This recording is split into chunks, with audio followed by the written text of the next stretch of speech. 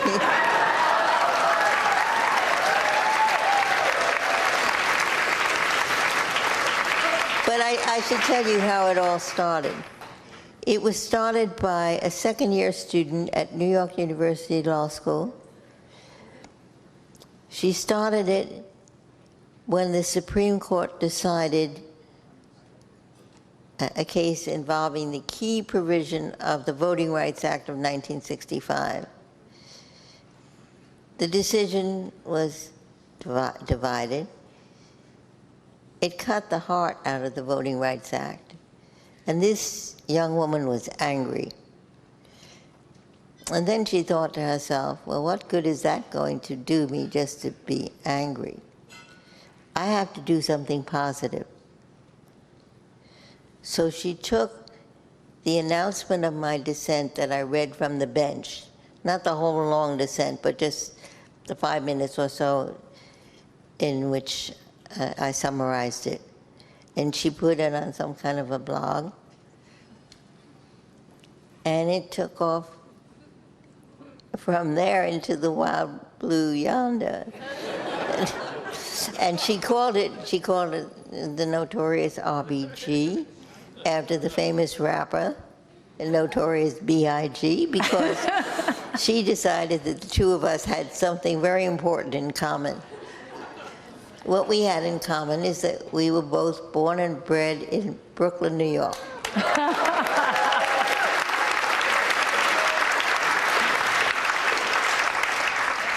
You've seen so much change. I wonder what you would say to young people who you talk to all the time and people come and seek your advice. What would you say to young women who look at your example and are either despondent in the current climate that progress is not possible? What would you say to them? Well, the young people are my hope. And well, my granddaughter, who is here tonight, who is doing what she can to make things better in our society. Think of Malala. Malala Yousafzai? The Swedish, Greta Thunberg. Yeah. Yeah. I think at least the young people that I see are fired up. And they want our country to be what it should be. So my faith, one of the things that makes me an optimist are the young people.